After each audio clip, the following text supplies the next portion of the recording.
सीवायडीए संस्था आणि विजेंद्र काबरा समाजकार्य महाविद्यालय छत्रपती संभाजीनगर यांच्या संयुक्त विद्यमाने आयोजित युवा रंग 2025 महोत्सवाचा समारोप उत्साहात संपन्न झाला। 3 दिवस चाललेल्या या महोत्सवात 230 शो, मेहंदी, लोकनृत्य, डान्स ग्रुप, गायन आणि मिमिक्री अशा विविध शैक्षणिक, सांस्कृतिक आणि क्रीडा स्पर्धांचं आयोजन करण्यात आलं। या उपक्रमाने युवकांना सृजनशीलता व्यक्त करण्यासाठी व्यासपीठ उपलब्ध करून दिले। समारोपाच्या कार्यक्रमाला प्रमुख पाहुणे म्हणून जनशिक्षण संस्थेचे सचिव आणि विजेंद्र काबरा महाविद्यालयाचे प्राचार्य डॉक्टर सतीश सुराणा उपस्थित होते।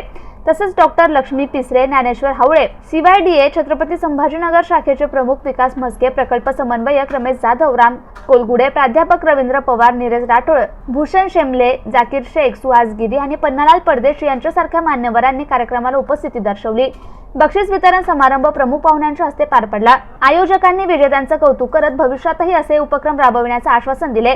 या कार्यक्रमाचे यशस्वी सूत्रसंचालन अक्षय जाधव, कनिष घोरपडे आणि गीता राजपूत यांनी केले, तर आभार प्रदर्शन विकास म्हस्के यांनी केले। युवा रंग 2025 महोत्सवाने युवकांच्या कौशल्यांना प्रोत्साहन देत त्यांना सृजनशीलता व्यक्त करण्याची अनोखी संधी उपलब्ध करून दिली। सीवायडीए संस्था आणि विजेंद्र काबरा समाजकार्य महाविद्यालयाच्या प्रयत्नांमुळे हा कार्यक्रम यशस्वी झाला।